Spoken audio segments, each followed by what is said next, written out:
아멘. 은혜로운 간증해 주셔서 감사합니다. 한성 집사님. 하나님의 은혜가 있어서 꼭 응답되기를 바랍니다. 또 우리의 기도 생활도 한번 점검을 해봐서 나는 어떻게 기도 생활을 하고 있나, 또 우리 교회는 어떻게 기도 생활을 하고 있나 들어볼 수 있는 기회가 되었던 것 같습니다. 그래서 여러분들이 이제 변화되기를 바랍니다. 기도하는 교회로 우리의 체질이 바뀌고 또 기도하러 교회당을 찾는 여러분들이 됐으면 좋겠어요. 조별 토론 시간들이 나름대로 의미 있었다고 생각합니다. 저도 발표한 내용들을 듣고 소예배 씨라고 여기 본당에 항상 새벽부터 저녁 늦게까지 또 기도할 수 있는 조명과 또 음악을 켜둘 수 있도록 준비를 어제 시켰습니다. 여러분들도 언제든지 나오셔서 주님 앞에 나온다 생각하고 주님을 만나러 온다 생각하고 나오셔서 기도하면 하나님께서 반드시 응답해 주실 줄로 믿습니다. 솔로몬이 성전을 짓고 이 성전에 와서 누구든지 와서 하나님께 부르짖거든 하늘에서 들으시고 응답하시라고 말한 그대로 교회는 기도하는 집입니다. 누구든지 와서 이곳에 오면 먼저 기도하시고 또 말씀 보시고 그 다음에 나머지 또 하고 싶은 것들을 하실 수 있겠어요. 차 마시러 와도 먼저 와서 기도하고 말씀 보고 그리고 차도 마시고, 우리 학생들도 공부하러 오더라도 와서 먼저 기도하고 말씀 보고 그 다음에 공부도 하고, 또 탁구 치러 오더라도 먼저 기도하고 말씀 보고 그 다음에 또 탁구도 치고, 그런 교제가 있어서 기도하는 집으로서 교회가 자리 잡음을 하고, 그 기도를 통해서 여러분 인생에 다 저런 간증이 나올 수 있기를 바랍니다. 계속 하나님이 다 들어주시고 좋은 일들이 일어나기를 바랍니다.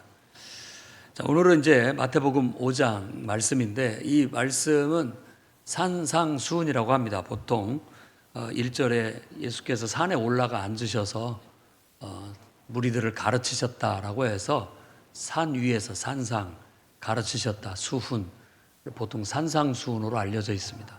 마태복음 5장과 6장, 7장이 산상수훈이에요. 그리고 성경을 조금 읽어본 사람들은 알겠지만 이 마태복음이 이렇게 예수님의 가르침을 한 덩어리로 이렇게 묶어놓은 것이 5개가 있습니다. 그것은 유대인들의 관념 속에는 모세 오경을 좋아해, 5을 좋아한다고. 그래서 예수님의 그 모세 오경처럼 예수님의 가르침을 마태복음에도 5덩어리를 이렇게 넣어놨는데 그 첫 번째 덩어리가 바로 오늘 이 산상수훈이에요. 이 산상수훈의 첫 번째 부분으로서 하나님 나라를 받아들이는 사람들이 누리게 될 축복에 대해서 선언하고 있습니다. 여러분, 어떤 사람이 그렇게 얘기를 했어요. 천국에 가려고 하지 말고 천국을 살아라. 우리가 교회 나오는 목적이 천국의 은혜를 입고자 나온 것이면 분명합니다. 천국의 소망을 두고 하나님을 예배하고 하나님 앞에 나오는 것이죠. 우리 아버지가 목사님이니까 교회 나오는 건 아니죠. 우리 아들, 딸들. 아니죠.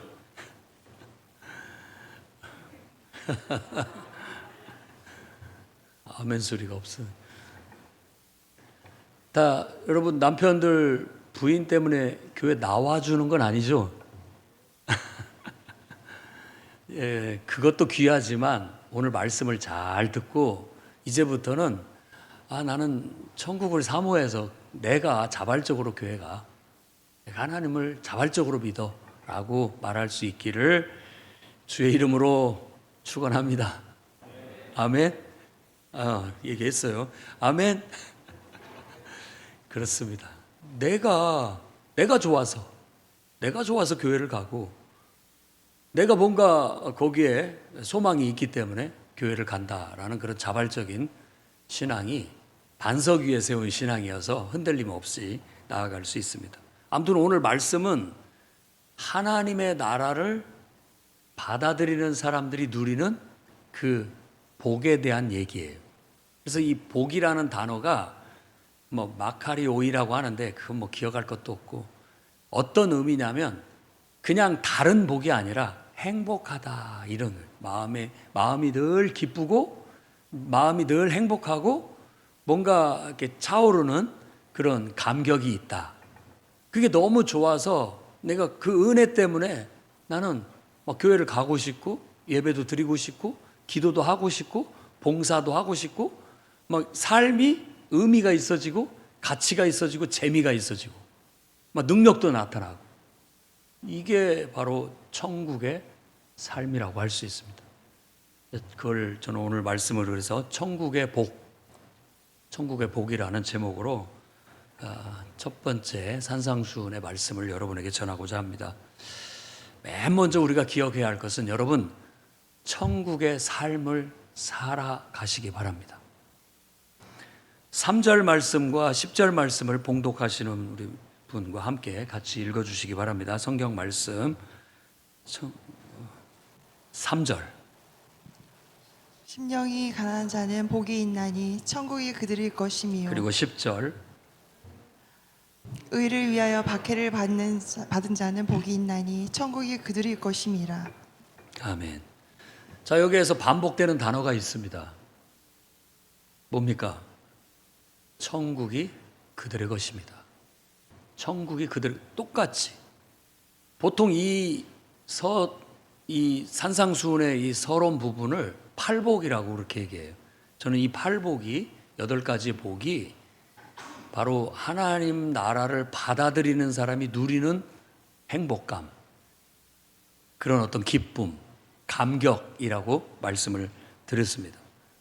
그런데 첫 번째 복에 대해서 얘기할 때 심령이 가난한 자는 복이 있나니, 심령이 가난한 자는 행복하니 천국이 그들의 것이다.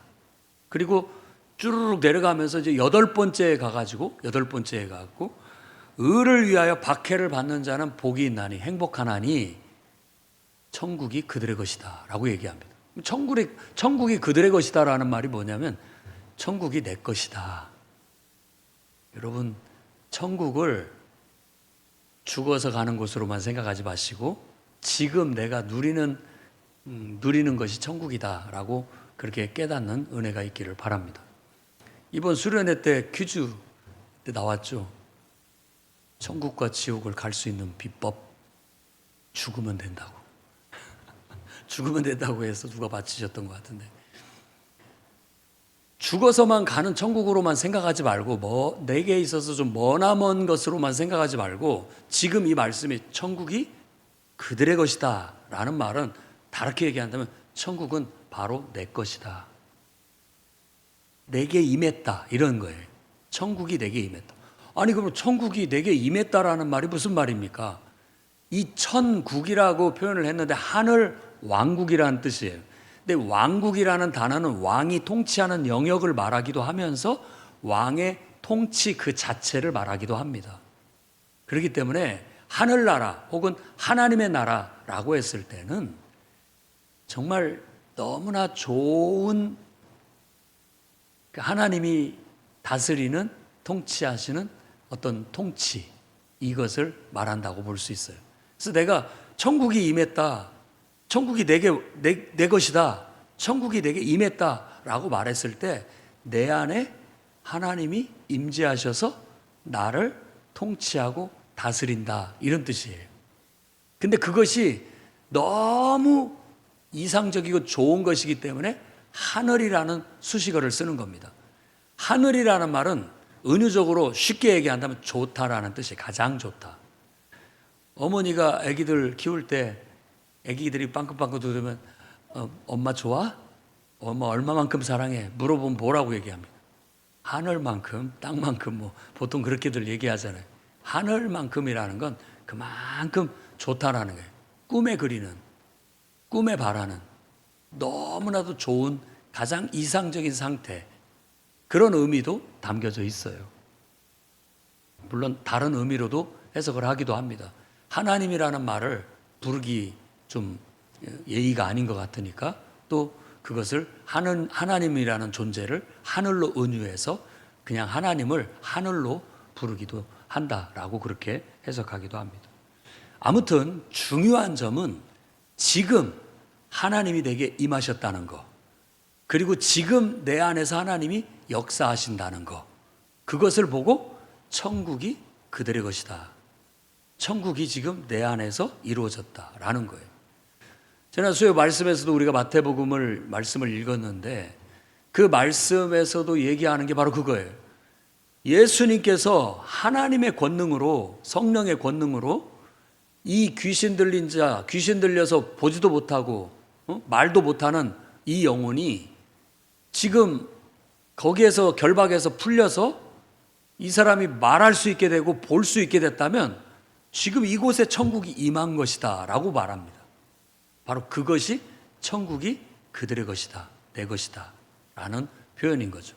그러니까 우리가 미래형으로 천국을 사는 그런 신앙이 아니라 현재형으로 천국을 살아야 됩니다. 내게 지금 하나님 임재가 있어요. 그게 나는 너무 기뻐.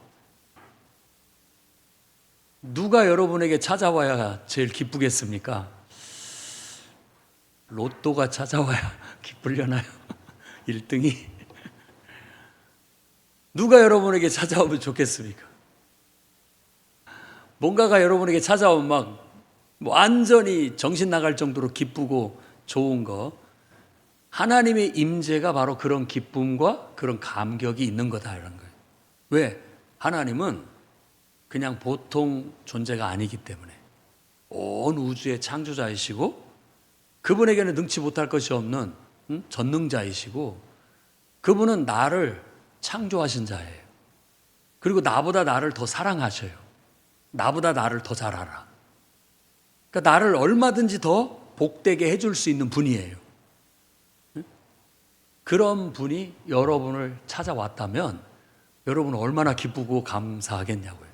그래서 하나님 나라를 받아들였다라는 말은 곧 하나님의 임재를 받아들이고 그분의 통치가 내 삶에서 이루어진다라는 뜻이에요. 그분을 받아들이고 그분의 통치가 내 안에서 이루어지니까 그 능력과 권세가 막 나타나요. 아멘. 능력과 권세가 나타나는데 귀신이 떠나간다니까요. 흉악의 결박이 풀려요. 오랫동안 중풍병에 걸려서 못 움직이는 사람의 그 눌려있던 중풍병이 풀려요. 해방을 얻어요.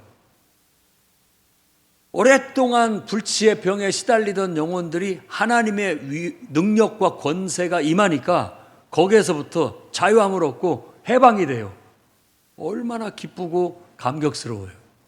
그게 바로 천국입니다.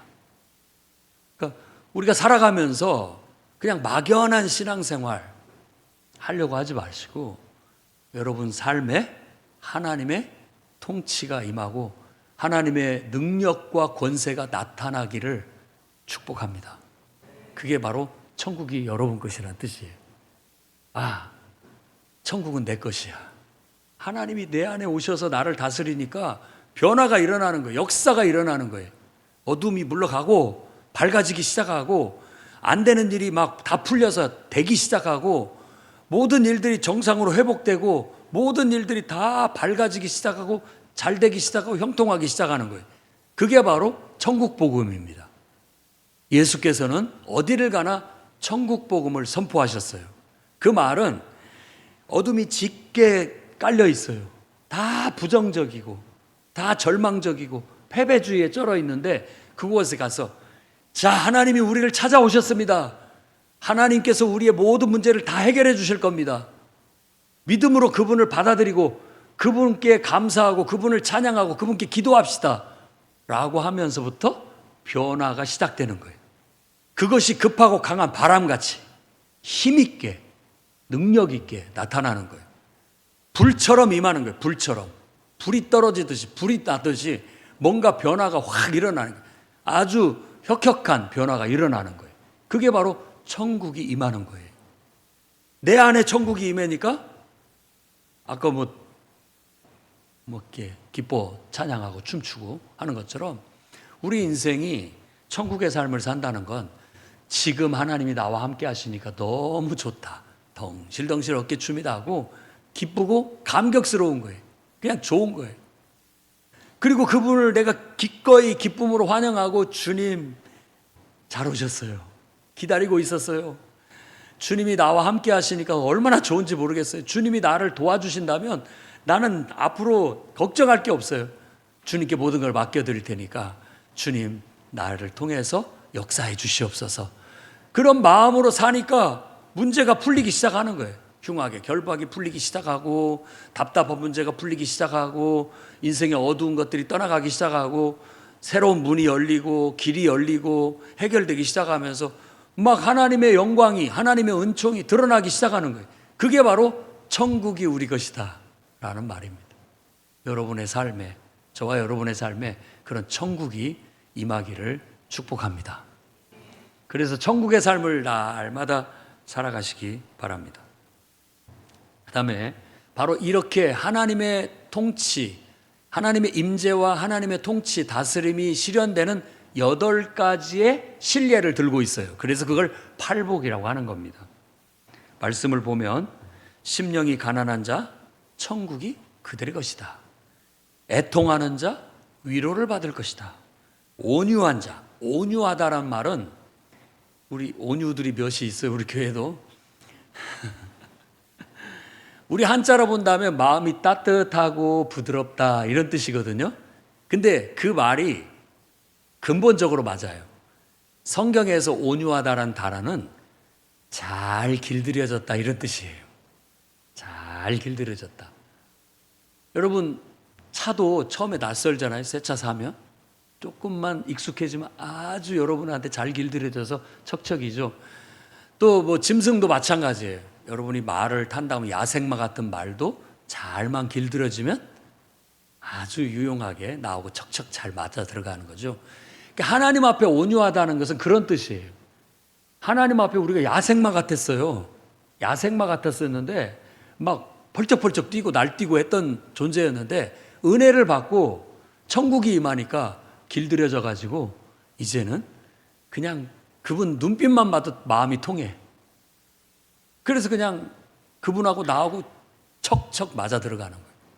교회도 마찬가지입니다. 저도 여러분들한테 길들여져야 되고 여러분도 저한테 길들여져서 서로가 눈만 마주쳐도 척척 맞아야죠. 호흡이.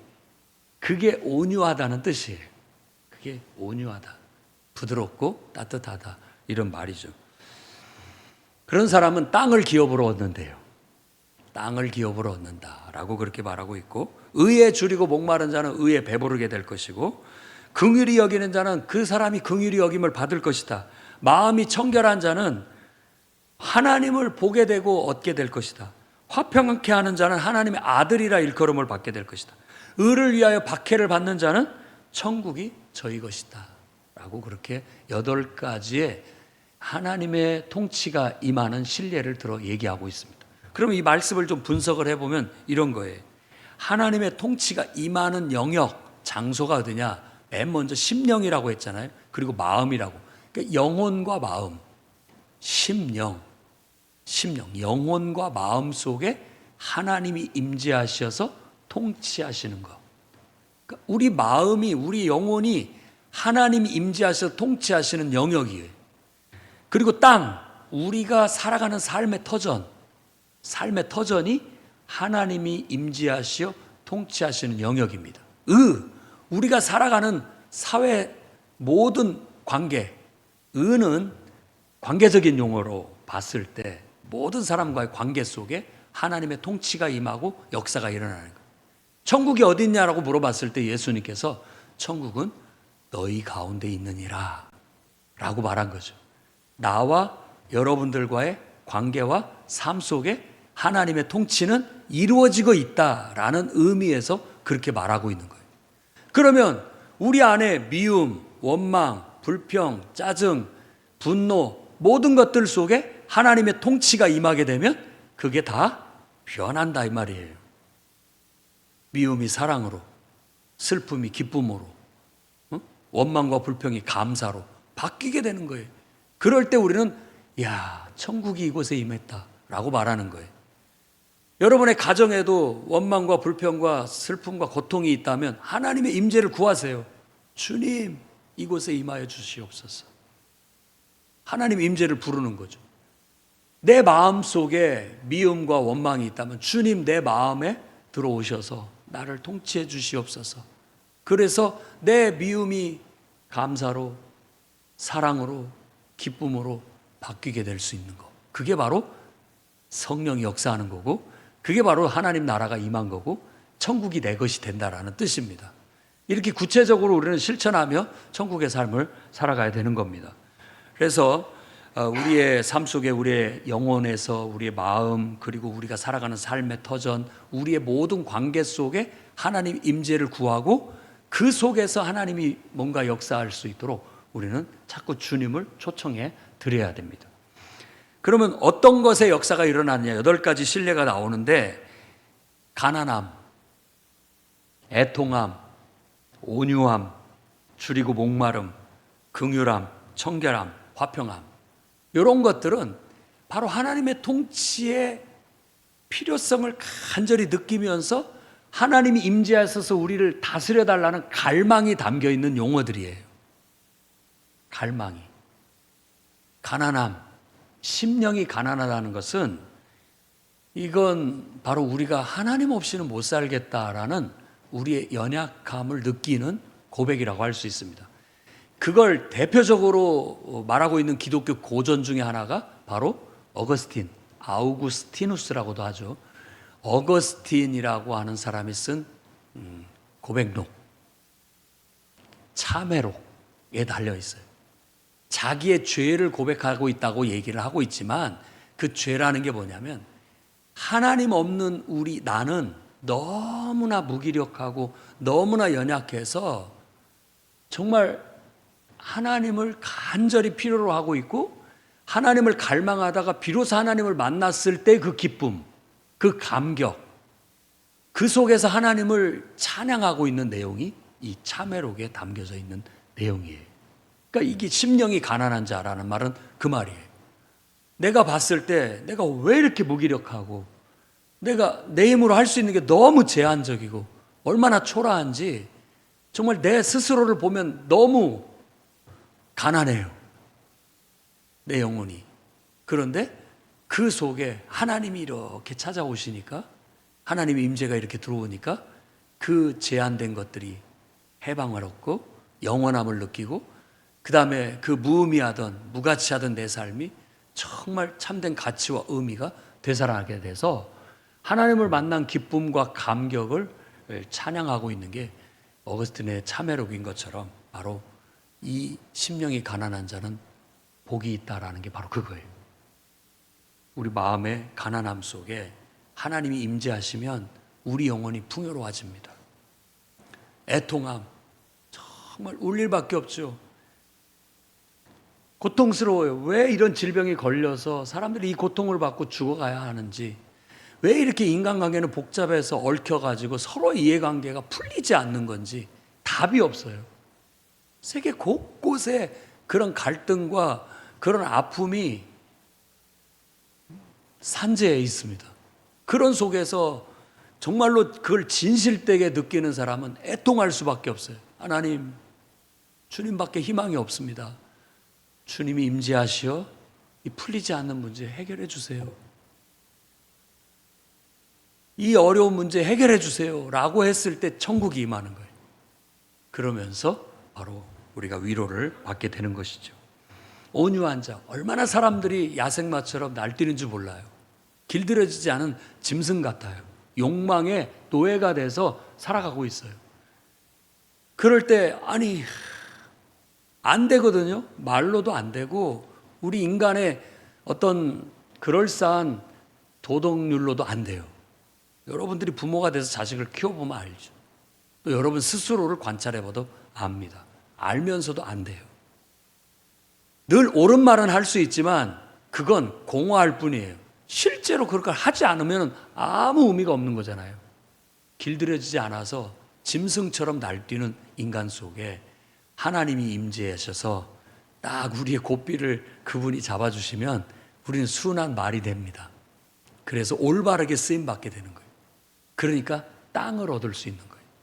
이 땅에서 정말 하나님이 주시는 풍성한 어떤 축복을 누리기를 원한다면 하나님께 길들여져야 됩니다. 그래서 하나님의 내 인생의 고삐를 잡아주시고, 요즘 말로 한다면 하나님이 내 인생의 운전대를 잡아주셔서 나를 이끌어 주세요. 그러면 잘 될 거예요. 그러면 땅을 얻습니다. 사업체를 얻고 직장을 얻고 또 여러분 물질을 얻고 사람을 얻고 여러분이 원하는 거 다 얻을 수 있어요. 땅을 기업으로 주신다고 약속하시니까 천국이 임하는 거죠. 이 땅에서 그렇게 살아가는 게 천국의 삶을 사는 신뢰라고 할 수 있습니다. 의에 줄이고 목마른 자, 세상이 여러분 부당하다는 생각은, 부조리하다는 생각은 누구나 다 하고 삽니다. 왜냐하면 나에게 해로우면 다 부조리하거든요. 다 세상이 여러분들한테 유익하게 돌아가지는 않아요. 여러분을 어떻게든지 어렵게 만들고 힘들게 만들고 죽이려고 만드는 그런 쪽으로 돌아가는 듯해요. 그러니까 의로운 심령이 상해요. 나는 한다고 했고, 나는 성실히 산다고 살았고, 나는 바르게 산다고 사는데 왜 안 되는가?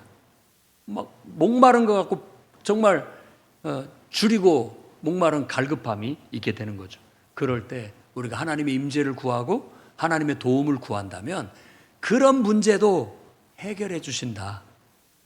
그게 바로 의에 줄이고 목마른 자가 결국은 그걸로 인해서 배부름을 얻게 될 것이다. 만족하게 될 것이다. 라는 거죠. 천국이 임하는 신뢰라고 볼 수 있습니다. 그리고 마음이 청결한 자는 하나님을 본다. 긍휼히 여기는 자, 긍휼히 여김을 받는다. 참 세상이 가만히 보면 우리가 사람들을 욕하고 비난하고도 살 수 있지만 다른 눈으로 보면 다 긍휼히 여기는 마음이 생겨요. 이 긍휼이라는 단어는 아버지가 부모가 자녀를 보는 그 눈이에요. 그 마음이라고. 늘 안타까워요. 그러니까 세상을 저놈들 그냥 다 죽여야 돼. 왜 저 모양이야? 라고 비난할 수도 있지만 아유 불쌍하다. 우리 모두가 다 어쩌면 저 모양일까? 안타깝다. 불쌍하다. 긍휼히 여기는 마음이 생겨요. 내가 긍휼히 여기면 천국이 임합니다. 하나님의 긍휼이 온 세상에 퍼지면 천국이 됩니다. 마음이 청결해야 되는데 청결하다는 것은 오염이 없다는 뜻이에요. 왜곡됨이 없다라는 거예요. 어린아이가 가장 왜곡됨이 적어요. 왜냐하면 느끼는 대로 그냥 있는 그대로 할 수가 쉽죠. 그래서 어린아이 같아야 천국 간다고 예수님이 말하고 있는 거예요. 우리 마음도 단순하면 좋아요. 복잡하지 않는 게 제일 좋습니다. 신앙생활도 순수하고 단순한 게 제일 좋아요. 꼬치꼬치 따지고 이것저것 한다고 해서 더 풍성하지 않아요. 여러분이 뭔가 지식을 더 많이 쌓고 내가 모르는 걸 더 많이 알아야 믿음이 좋아질 걸로 생각하지만 정반대예요. 단순하면 좋아집니다. 그냥 어린아이처럼 믿고 행하면 되는 건데, 자, 사과가 있어요. 맛있게 생겼거든요. 아무 생각 없이 먹으면 맛있잖아요. 그러니까 행복해지고 기쁘잖아요. 그런데 팔짱을 딱 끼고 저 사과는 뭘로 이루어졌을까? 분석해 볼까? 해가지고 막 갈아가지고 거기에 비타민 C가 몇 퍼센트 들었고 무기질이 몇 퍼센트 들었고 뭐 몸에 해로운 물질은 몇 퍼센트 들어있고 다 연구하고 해봤자 그거 뭐예요? 그냥 시간이 많이 소비되고 정말로 누려야 할 사과는 먹지도 못한 채 연구 대상으로만 삼고 있는 거예요. 그렇게 인생을 사는 사람들이 있어요. 인생을 꼬치꼬치 따져가면서 이렇게 사는데, 삶이라는 것은 하나님께서 우리에게 선물로 주셔서 누리라고, 천국을 누리라고, 천국의 삶을 누리라고 준 건데 누릴 생각은 안 하고 비평만 하고 있어요. 여러분 예배 와서도 예배를 누리세요. 그냥 말씀에 은혜를 받고 감사하고 감격하고 기쁨을 얻고 은혜를 받고 그러면 되는 거예요. 근데 뭐 단어가 어쩌니 또 문장이 어쩌니 뭐 나들어가 하는 소리 별의별 이해관계 얽히면은 은혜가 하나도 안 돼요. 뭐하러 교회 온 거예요 그럼? 은혜가 안 됩니다. 여러분 은혜를 받으십시오. 그리고 여러분들이 영의 양식을 먹으러 온 것이지 뭐 다른 목적이 없습니다. 그리고 저건 우리 남편이 들어야 되는데 저건 우리 자식놈들이 들어야 되는데, 예, 그런 마음이 앞서면 기도해 주시고요. 나에게 주시는 말씀을 받으려고 힘쓰십시오. 그 남편이 아니고 자식도 아니고 나에게 주시는 말씀, 생명의 말씀. 그러면 하나님을 보게 되고 하나님을 얻게 돼요. 그러니 얼마나 부유한 사람이 되고 얼마나 복된 사람이 됩니까? 화평하게 하는 자, 곧 하나님의 은혜를 구하고 하나님의 임재를 구하면서 그분의 뜻을 따라서 화평, 평화라는 뜻이 평화를 추구해 나가게 된다면 우리는 하나님 앞에서나 세상 앞에서 저 사람은 하나님의 아들이다. 신의 아들이라는 말은 최고의 찬사예요. 가장 영광스러운 찬사라고요. 이야, 예수 믿는 사람들은 참 훌륭하다. 신의 아들이 있다면 저런 사람일 거야 라고 말하게 될 거라는 거죠. 마지막으로 얘기하는 게 의를 위하여 핍박을 받는 자, 천국이 저희 것이다 라고 얘기를 하는데, 자, 이렇게 앞에서 말한 모든 실제 삶의 영역, 내 마음, 그리고 내가 살아가는 삶의 터전, 그리고 우리가 살아가는 인간관계 속에서 이런 하나님의 임재와 통치가 일어났을 때 우리는 너무나 기쁘고 감격스럽고 감사하고 막 은혜가 넘치게 되는데, 한 가지 우리가 간과하는 게 있어요. 그런 것들을 이루기 위해서는 어려움이 수반된다. 그 어려움이라는 게 그냥 어려움이 아니에요. 하나님의 통치가 내게 임하고 그 통치가 내 영역 안에서 실현되기 위해서는 갈등이 유발됩니다. 왜냐하면 그 통치를 거부하는 세력이 있거든요. 내 마음도 천국을 살고 싶죠. 천국의 삶을. 그런데 내 삶에서 그 하나님의 임재와 통치가 받아들여져야 되는데, 받아들이려면 내가 뭔가를 버려야 되거든요. 뭔가를 순종해야 되고 희생해야 된다고요. 근데 그럴 때 생기는 어려움이 있어요. 그걸 우리가 핍박이라고 느끼는 겁니다. 자, 지금 이렇게 보니까 저쪽에 정말 전쟁이 있고 사람들이 짐승처럼 날뛰면서 서로를 죽이고 있어요. 우리가 볼 때 안타깝다. 주님 긍휼히 여겨주세요. 그리고 우리가 기도하는 거, 주님 그곳에 임재하여 주셔서 통치하여 주시고 다스려 주시옵소서. 기도하는 기도가 필요해요. 그러면 그 사람들이 그것을 지금 뭔 소리야, 뭐 그런 달콤한 얘기 할 때가 아니야. 지금 당장 내 눈앞에 불이 떨어졌고 손에 안 보고 죽지 않으려면 남을 죽여야 되는데 그런 소리가 먹힐 것 같아? 전혀 안 먹히죠. 그러니까 우리가 그런 말을 선포하고 전하면은 공격해요. 그게 핍박이고 우리가 받는 어려움이에요. 내 아내도 마찬가지예요. 내가 용서해야 된다는 거 알아요. 내가 하나님의 뜻대로 나를 주장하지 않고 하나님 뜻대로 살아야 된다는 거 알아요. 그런데 그걸 알면서도 내 스스로가 안 돼요. 내 고집대로 하고 싶고 내 욕심대로 하고 싶고 내 생각대로 하고 싶은 거예요. 그것이 계속 부딪히는 거예요. 그걸로 인한 어려움, 고통, 핍박이 있기 마련인 거예요. 그러니까 하나님의 임재와 통치가 이루어지려면 그만큼 어떤 힘센 세력을 몰아내고 결박하고 몰아낸 다음에 그곳에 하나님의 통치가 임할 수 있다는 걸 아셔야 됩니다. 그러기 위해서 우리는 그 싸움을 싸워야 돼요. 싸워야 됩니다. 힘센 자를 먼저 결박하고 난 다음에 그를 몰아내고 그곳에 제대로 된 주인을 모실 때 그곳에 평화가 임하고 놀라운 천국이 펼쳐질 수 있게 된다는 거예요. 그러니까 지금 하나님 나라를 선포하고 하나님의 임재를 선포하고 하나님의 통치와 다스림을 선포하고 나갔더니 약간의 부작용이 일어나요. 그럴 때 성경은 뭐라고 얘기하냐? 12절에 기뻐하고 즐거워해라. 예. 하나님의 나라가 임하기 위해서는 그런 일이 일어날 수밖에 없어요. 화학작용인 것 같이 일어날 수밖에 없어요. 그런 변화를, 고통을 이겨내야 그곳에 하나님 나라가 온전히 임할 수 있게 되는 거예요. 여러분들은 이제 앞으로 천국의 삶을 살기를 소망하고 살아가시기를 바랍니다. 천국의 삶은 너무나 기쁘고 감격스러워서 덩실덩실 춤을 출 수 있는 은혜의 그런 삶입니다. 그래서 하나님의 은총을 받아서 내 하는 일들이 다 잘 될 거예요. 하나님의 통치와 역사가 일어나요. 그런데 그 통치와 역사가 일어날 때마다 내가 한쪽 면에서는 보면은 원치 않은 어떤 것들을 제거해내는 그런 아픔을 겪게 될 거예요. 그런데 오히려 그것이 기뻐요. 그것이 감사하고. 그렇게 변화돼야 하나님 나라가 이루어질 수 있으니까. 그래서 오늘 이 천국의 복을 저와 함께 같이 비전으로 품고 그 삶을 위해서 기꺼이 고난받는 삶을 내가 받아들이고, 왜냐하면 그 천국의 삶에 가치를 두고 있기 때문에, 의미를 두고 있기 때문에, 이 귀한 가치를 위해서는 그 나머지 가치들은 포기를 해야 되는 경우가 있거든요. 기꺼이. 왜? 천국을 살기 위해서.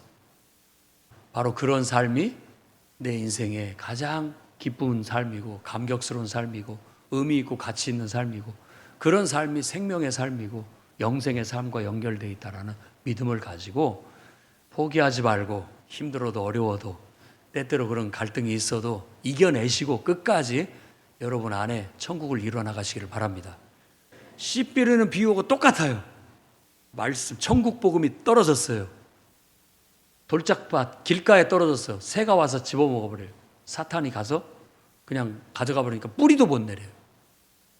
돌짝밭에 떨어졌어요. 뿌리는 내려요. 그런데 햇볕이 나쁜 게 아니고 좋은 것임에도 불구하고 뿌리가 견뎌내지 못하니까 말라 죽어요. 그리고 가시밭에 떨어졌어요. 뿌리도 잘 내렸고 잘 자랐는데 세상 재리와 염려, 돈 문제, 인생 문제, 여러 가지 시험거리에 막혀갖고 더 이상 자라지를 못하는 거예요. 옥토밭은 잘 자라서 30배, 60배, 100배의 결실을 맺었다고 해요. 30배, 60배, 100배는 이게 퍼센트예요. 30%. 하나님의 통치가 내 안에 30% 이루어졌다. 하나님의 통치가 내 안에 60% 이루어졌다. 하나님의 통치가 내 안에 100% 온전히 이루어졌다. 그게 열매로 맺어지는 거예요. 여러분의 인생에도 하나님의 통치가 임하고 하나님이 역사하심으로 말미암아 정말 좋은 일들이 많이 일어나고 기적들이 많이 일어나고 변화가 일어나서 정말 천국이 내 것이다 라고 말할 수 있는 그런 여러분들이 되시기를 주의 이름으로 축원합니다. 기도하겠습니다. 거룩하신 주님,